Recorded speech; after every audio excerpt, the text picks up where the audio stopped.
World में सबसे पहले बात करेंगे ईरान और अमेरिका के बीच बढ़ते टेंशन की।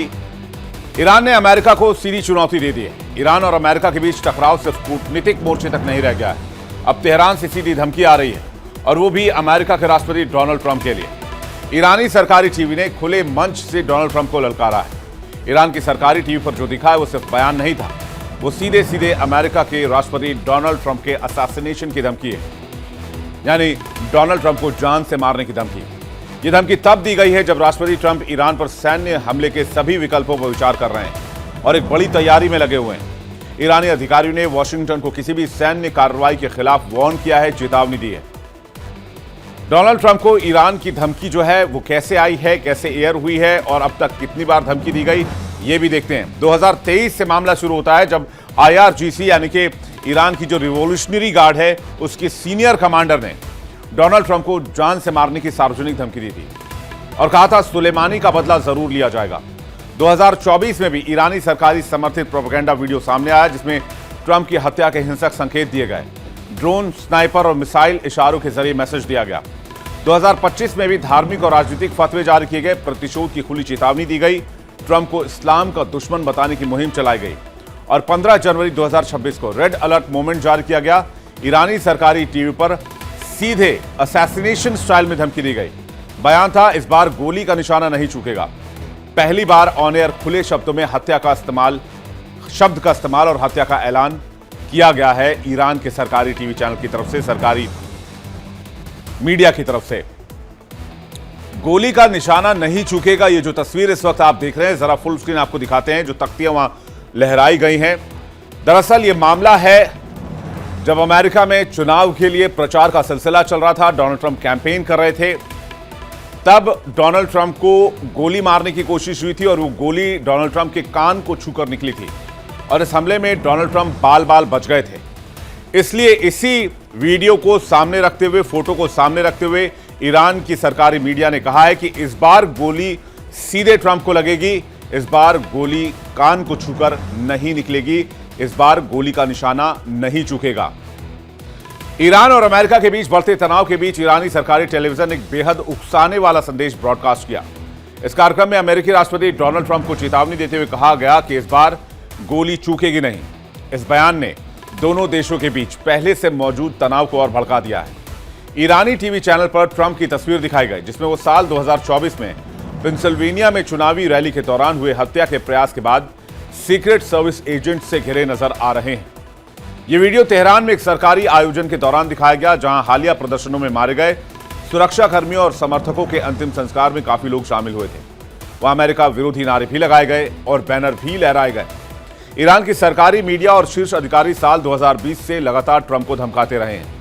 उसी साल अमेरिका के ड्रोन हमले में ईरान के वरिष्ठ सैन्य कमांडर कासिम सुलेमानी की भी मौत हुई थी। ईरान की सत्ता और रिवॉल्यूशनरी गार्ड तब से ये कहते आए हैं कि इस हमले का बदला लिया जाएगा। ट्रंप को लेकर दिए जा रहे इस बयान की वजह से अब दोनों देशों के बीच तनाव एक अलग लेवल पर चला गया है। न तो अमेरिका इस बयान को हल्के में ले रहा है और न ही ईरान किसी भी तरह से पीछे हटने को तैयार है। यह नया बयान ऐसे वक्त में सामने आया है जब ईरान में सरकार विरोधी प्रदर्शन पर कड़ी कार्रवाई की जा रही है। शूट एट साइट का ऑर्डर है। प्रदर्शनकारियों को देखते ही गोली मारने के आदेश हैं। मानवाधिकार संगठनों का कहना है कि बीते हफ्तों में हजारों लोग मारे गए हैं और बड़ी संख्या में लोगों को गिरफ्तार भी किया गया है, जिनको ईरानी सरकार फांसी देने की तैयारी कर रही है। इसी बीच ट्रंप ने चेतावनी दी है कि अगर ईरान ने प्रदर्शनकारियों को फांसी दी तो अमेरिका बहुत सख्त कदम उठाएगा। हालांकि उन्होंने यह दावा किया कि ईरान ने फांसी रोक दी है। यह दावा डोनाल्ड ट्रंप की तरफ से किया गया है कि ईरान ने प्रदर्शनकारियों को फांसी नहीं देने का फैसला किया है और ये सूत्रों के हवाले से जानकारी मिली है। ये दावा डोनाल्ड ट्रंप की तरफ से किया गया। तो क्या डोनाल्ड ट्रंप ये कह रहे हैं कि ईरान ट्रंप की धमकी की वजह से डर गया है? ऐसा लगता नहीं है, क्योंकि खुलेआम सरकारी टीवी चैनल से डोनाल्ड ट्रंप के असैसिनेशन की बात कही जा रही है और ईरान से बढ़ती तनातनी के बीच अमेरिका ने एक ऐसा कदम उठा लिया जिससे पूरे मिडिल ईस्ट को अलर्ट मोड पर ला दिया है। कतर में मौजूद अपने अहम एयरबेस से अमेरिकी सैनिकों की संख्या कम कर रहा है अमेरिका। वॉशिंगटन भले ही इसे एहतियाती कदम बता रहा है, लेकिन सवाल यह है, क्या अमेरिका ईरान पर किसी बड़े सैन्य तैयारी में लगा हुआ है? क्या कोई बड़ा ऑपरेशन चलाया जा सकता है?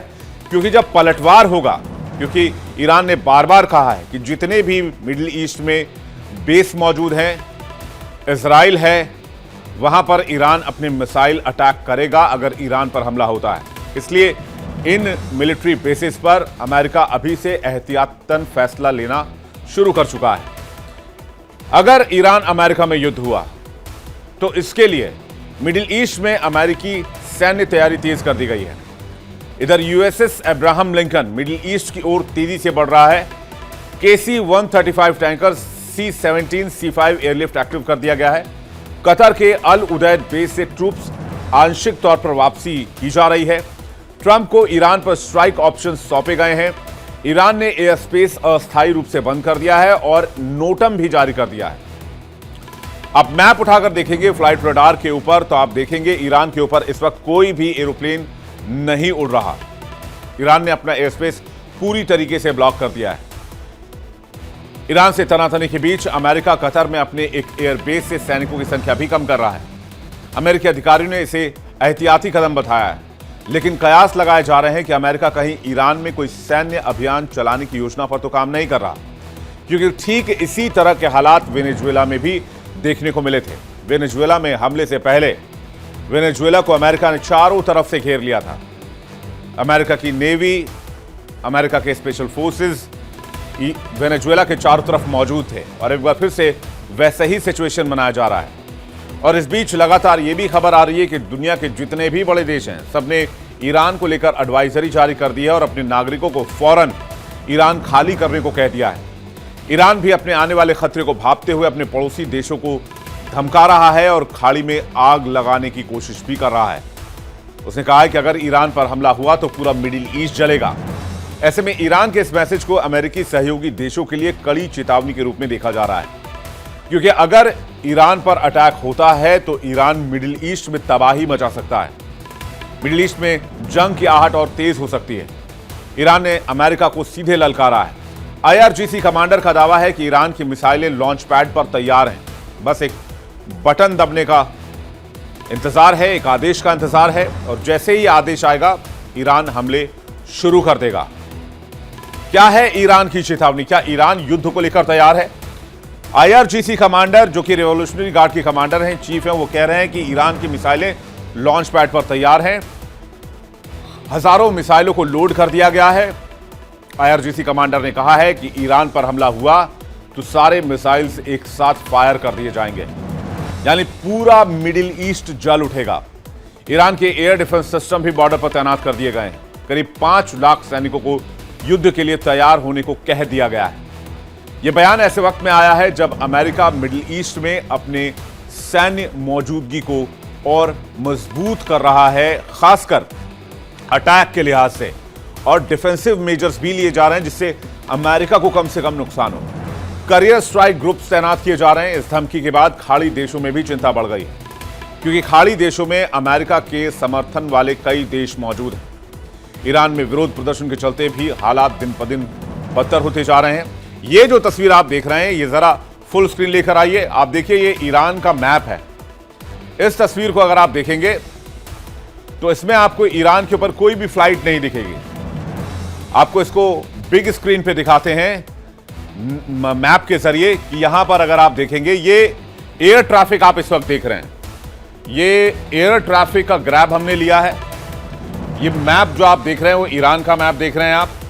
यहां से साफ कहा गया है कि ईरान के ऊपर से कोई भी फ्लाइट नहीं जाएगी। नोटम जारी किया ईरान ने। तो आप देखेंगे यहां पर कोई भी फ्लाइट जो ईरान के आसपास है, चाहे वो इराक पर हो, अफगानिस्तान पर हो, चाहे वो तुर्कमेनिस्तान पर हो, वो चाहे वो ओमान के ऊपर हो, वो ईरान नहीं जा रहे हैं।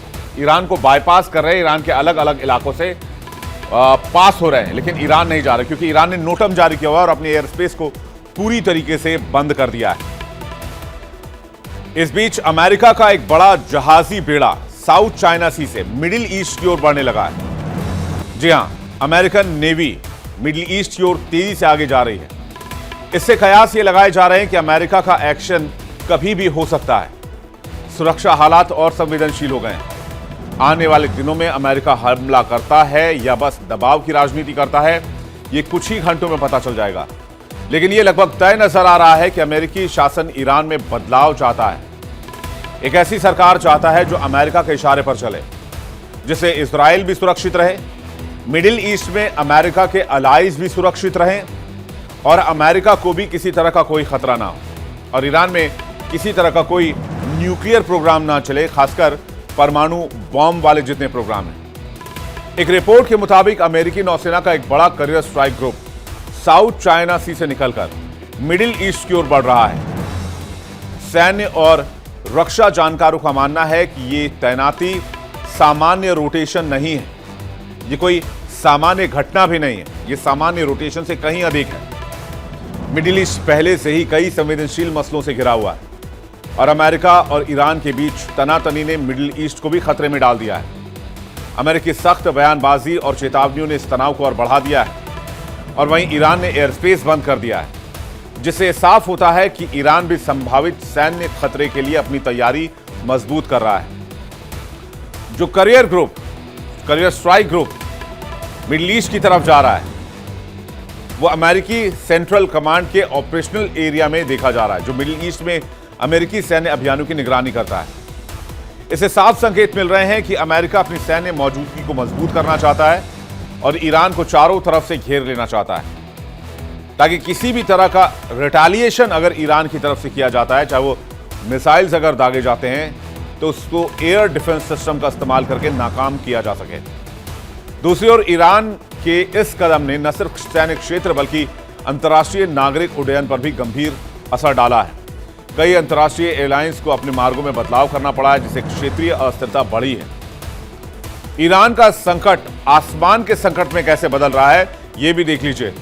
ईरान के ऊपर से उड़ने वाले एयरलाइंस पर इसका सीधा असर हुआ है। इसकी वजह से लोगों को भी काफी दिक्कतों का सामना करना पड़ रहा है। भारत ने भी, अगर इंडिगो एयरलाइंस की बात की जाए, तो एयर स्पेस बंद होने से कई अंतर्राष्ट्रीय उड़ानें प्रभावित हुई हैं। जर्मनी सरकार ने चेतावनी दी है, ईरानी एयर स्पेस से बचें। लुफ्तांसा ग्रुप ने भी कहा है कि ईरान और इराक के ऊपर से हमने उड़ान बंद कर दी है, कई फ्लाइट्स रद्द की गई हैं। अमेरिकी कमर्शियल फ्लाइट्स पर भी रोक लगाई गई है। ईरान स्पेस पूरी तरह से उसके लिए बैन कर दिया गया है। मिडिल ईस्ट में भी Emirates, Qatar Airways, Turkish airlines पिछले एक हफ्ते से ईरान के ऊपर नहीं उड़ रही हैं। कई उड़ानें रद्द की गई हैं, कई फ्लाइट्स को रीराउट किया गया है। यानी कुछ तो खिचड़ी पकाई जा रही है अमेरिका की तरफ से और इसका इल्म कहीं ना कहीं ईरान को है और इसी आशंका में दुनिया इस बात को लेकर चिंतित है कि अगर ईरान पर हमला हुआ तो पूरा खाड़ी इस चपेट में आएगा, मिडिल ईस्ट चपेट में आएगा और यहां पर भयंकर घमासान देखने को मिल सकता है। ईरान के खिलाफ संभावित अमेरिकी कार्रवाई की चर्चा और ईरान की धमकियों के चलते पूरा मिडिल ईस्ट तनाव की आग में है। ऐसे में एयर स्पेस बंद करना सुरक्षा का पहला कदम माना जाता है। हालांकि उड़ानें फिर से खोली गई हैं, यह ताजा जानकारी है, लेकिन सिचुएशन नॉर्मल होने में समय लग सकता है या फिर हो सकता है फिर से नोटम जारी कर दिया जाए। सूत्रों के हवाले से जानकारी मिल रही है कि इस बढ़ती सैन्य सक्रियता को एक कड़ा संदेश के तौर पर माना जा रहा है। मौजूदा समय में अमेरिका का सैन्य तंत्र और ईरान का एयर स्पेस बंद करना वैश्विक सुरक्षा के मुद्दे पर गंभीर चिंता का विषय बन गया है। अब IRGC जो अमेरिका को चेतावनी दे रहे हैं, रिवॉल्यूशनरी गार्ड की ताकत क्या वाकई इतनी है कि वो अमेरिका को धमका सके? क्या उनके पास इतने जबरदस्त ऑप्शंस मौजूद हैं कि वो अमेरिका को वार्न कर सकें? बैकग्राउंड में विजुअल्स जरूर रखिएगा। अगर IRGC की बात की जाए तो उनके पास करीब 2 लाख सैनिक मौजूद हैं। ईरान की इस्लामिक क्रांति की रक्षा करते हैं। जमीनी युद्ध और आंतरिक सुरक्षा की जिम्मेदारी इनकी होती है। ईरान की नेवी की बात की जाए तो फारस की खाड़ी में तैनात बोट, माइंस और मिसाइल बोट तैनात किए गए हैं। एयरफोर्स की बात की जाए तो बैलिस्टिक मिसाइलें हैं, क्रूज मिसाइलें हैं, ड्रोन फ्लीट है ईरान के पास। लेकिन ईरान के पास इतने उन्नत रक्षा हथियार नहीं है। इसके पीछे की वजह आपको पता है? इसके पीछे की वजह है कि 1979 के बाद से ही ईरान लंबे समय तक सैंक्शंस झेलता रहा है। इसलिए उनके पास उन्नत फाइटर जेट्स नहीं है, उन्नत हेलीकॉप्टर्स नहीं है, उन्नत बॉम्बर्स नहीं है, अत्याधुनिक फाइटर जेट्स नहीं है। हालांकि उन्होंने ड्रोन्स और मिसाइल्स में अच्छा काम किया है। ये फायर पावर ईरान की सबसे मजबूत है अगर ड्रोन्स और मिसाइल्स की बात की जाए। और इसका ट्रेलर हमने देखा था ईरान इजराइल युद्ध में, जब ईरान ने स्वॉर्म ड्रोन्स की एक बड़ी खेप ईरान की तरफ भेजी थी, जिससे ईरान के कई शहरों में धमाका हुआ था। इसके अलावा ईरान के पास कुद्स फोर्स है जो विदेशों में गुप्त और प्रॉक्सी ऑपरेशन चलाते हैं। बसीज मिलिशिया है जिसमें लाखों स्थानीय और स्वयंसेवी लड़ाके हैं। क्षेत्रीय नेटवर्क भी है जिसमें हिजबुल्लाह जैसे टेररिस्ट ऑर्गेनाइजेशन है, हूती जैसे टेररिस्ट ऑर्गेनाइजेशन है, इराकी मिलिशिया है, सीरिया में सहयोगी कुछ है। रणनीति प्रॉक्सी वॉर को देखें तो इसमें एसिमेट्रिक वॉरफेयर की ताकत नजर आती है ईरान के पास, जिसका आधार है मिसाइल और ड्रोन नेटवर्क, जिसका इस्तेमाल ईरान अपनी रक्षा के लिए करता है। IRGC के पास, रिवॉल्यूशनरी गार्ड के पास कौन कौन से हथियार हैं जो चुनौती बन सकते हैं अमेरिका के लिए, अमेरिका के बेसिस के लिए? आप देखिए, IRGC एरोस्पेस फोर्स के पास मिसाइल प्रोग्राम की कमान है। 2025 में जब इजराइल ईरान में जंग हुआ, इसके बाद से इसके उत्पादन को तेज कर दिया गया। बैलिस्टिक मिसाइलें हैं जो 300 से 2000 किलोमीटर तक मार कर सकती हैं, जिसमें फतेह 110 है, जुल्फकार है, कायम है, शहाब 123 है, इसके अलावा गदर है, इमाद है। इजराइल और यूएस बेस को टारगेट करने में ये पूरी तरीके से सक्षम है। हाँ, ये मिसाइल्स अमेरिका तक नहीं पहुंच सकती हैं, लेकिन अमेरिकी एयरबेस को अच्छा नुकसान पहुंचा सकते हैं। इजराइल एयरबेस को इजराइल को अच्छा नुकसान पहुंचा सकती हैं। एडवांस सॉलिड फ्यूल वाली मिसाइलें हैं, जैसे कि खैबर शेखन, जिसमें 1450 किलोमीटर तक मार करने की ताकत है। हज कासिम 1400 किलोमीटर तक मार करने की ताकत है। कासिम बसीर जो कि अपग्रेडेड वर्जन है। यह हाइपरसोनिक मिसाइलों की बात की जाए तो फतेह है, फतेह 2 है, जिसकी रेंज 1400 से 1500 किलोमीटर तक की है, जो एयर डिफेंस को चकमा देने की ताकत भी रखते हैं। इनके पास क्रूज और एंटी शिप मिसाइलें भी हैं, जैसे कि सुमार, होवेज, कदेर 380 जो 1000 किलोमीटर से ज्यादा दूरी तक मार कर सकते हैं। ड्रोन और नेवल हथियारों का एक बड़ा बेड़ा है ईरान के पास, जिसमें शाहिद 136 सुसाइड ड्रोन दुनिया में बहुत चर्चित ड्रोन है। हाई स्पीड बोट्स हैं, सी माइंस हैं, जिसके वजह से हॉर्मुज स्ट्रेट में बहुत बड़ा खतरा है। और दावे तो और भी खतरनाक किए जाते हैं। दावे ये किए जाते हैं कि ईरान के पास केमिकल और बायोलॉजिकल वेपन है,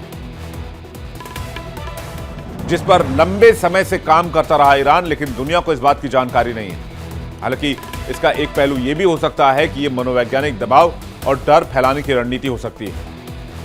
इसके अलावा अंडरग्राउंड मिसाइल सिटीज भी हैं। गुप्त सुरंगों में मिसाइल स्टोरेज बनाए गए हैं। मोबाइल लॉन्चर से अचानक हमला भी संभव है। कुल मिलाकर IRGC को देखें तो IRGC के पास ऐसे मिसाइलों की संख्या बहुत ज्यादा है जो इजराइल और मिडिल ईस्ट में अमेरिकी ठिकानों को निशाना बनाने के लिए काफी है। 2025 की जंग आपको याद होगी, 300 से ज्यादा मिसाइलें दागी गई थी इजराइल के ऊपर, जिनमें से कईयों को इजराइल ने रोकने में कामयाबी हासिल की, लेकिन कई मिसाइल्स को वो नहीं रोक पाए, जो कि डायरेक्ट जाके इजराइल में फटे।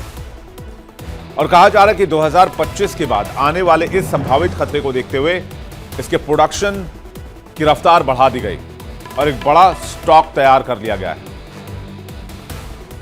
तो ईरान में जो खामनेई सरकार है उसके ऊपर एक तरफ अमेरिका का प्रेशर है, लेकिन दूसरी तरफ ईरान के अंदर की क्या स्थिति है ये भी अब जान लेते हैं। ईरान के अंदर जो स्थिति है वो भी बहुत भयावह है। ईरान में जो प्रदर्शन हुए हैं वो फिलहाल कंट्रोल में आते तो दिख रहे हैं, लेकिन ये कब तक कंट्रोल में रहेंगे इसका कोई अनुमान नहीं लगाया जा सकता, क्योंकि ईरान के हालात नहीं बदल रहे हैं। ईरान में 28 दिसंबर से शुरू हुई हिंसा कई कारणों से भड़की।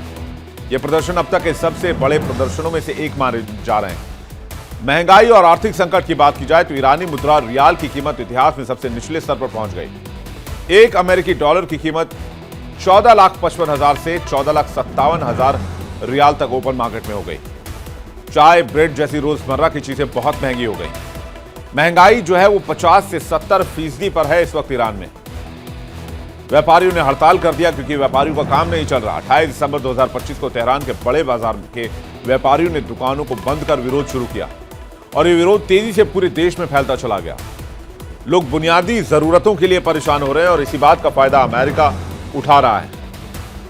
सरकार के खिलाफ लोगों में बहुत गुस्सा है क्योंकि हालात कंट्रोल नहीं कर पाए सुप्रीम लीडर। लोग सुप्रीम लीडर अयतुल्ला खामनेई और इस्लामिक रिपब्लिक की व्यवस्था के खिलाफ नारे लगा रहे हैं और बहुत लोग चाहते हैं कि रजा पहलवी शासन, जो शाह रजा पहलवी का शासन रहा है, वो रिजीम वापस आए। और आपको शायद ये जानकारी होगी कि शाह पहलवी जो थे वो प्रो यूएस गवर्नमेंट लेड कर रहे थे 1979 तक, जो 1979 में इस्लामिक क्रांति के बाद बदल दी गई। जब ये प्रोटेस्ट शुरू हुआ तो ईरान ने कहा कि ये बाहरी लोग हैं, ये आतंकी गतिविधि है। अपने ही प्रदर्शनकारी को ईरान ने आतंकवादी घोषित कर दिया और सुरक्षा बलों को गोली चलाने के आदेश दिए गए। प्रदर्शनकारियों को देखते ही गोली मार देने के आदेश जारी कर दिए गए, जिसकी वजह से सुरक्षा बलों ने प्रदर्शनकारियों पर फायर ओपन किया। हजारों मौत हुई है, लाखों गोलियां चलाई गई हैं। अनुमान तो यह भी है कि 2000 से 12,000 तक लोगों की जान गई है। अलग अलग सोर्सेज से अलग अलग दावे हैं। इन दावों की पुष्टि इसलिए भी नहीं हो पा रही है क्योंकि इंटरनेट और फोन सर्विस ईरान में पूरी तरीके से बंद कर दिए गए हैं, जिससे कि हिंसा शायद और बढ़ गई है। लोगों को लग रहा है कि उनको जबरन दबाने की कोशिश की जा रही है और इसलिए लोग रिटेलिएशन में और ज्यादा सड़क पर आ रहे हैं, जिसकी वजह से ईरान पर इंटरनेशनल प्रेशर भी है। ईरान सरकार अमेरिका और इजराइल को हिंसा भड़काने का जिम्मेदार बता रही है। ट्रंप ने प्रदर्शनकारियों का समर्थन किया है और हस्तक्षेप की धमकी भी दी है। ईरान ने अमेरिकी राष्ट्रपति डोनाल्ड ट्रंप को खुली चुनौती देते हुए अब सीधा मोर्चा खोल दिया है। तेहरान की तरफ से आई इस सख्त ललकार ने अमेरिका ईरान के बीच तनाव को एक अलग लेवल पर पहुंचा दिया है। अब सिर्फ बात कूटनीतिक तक नहीं रह गई। सवाल यह है कि इसके आगे क्या होगा। अगर ईरान पर हमला हुआ तो क्या मिडिल ईस्ट सेफ रह जाएगा? क्या अमेरिका के अलाइज सेफ रह जाएंगे?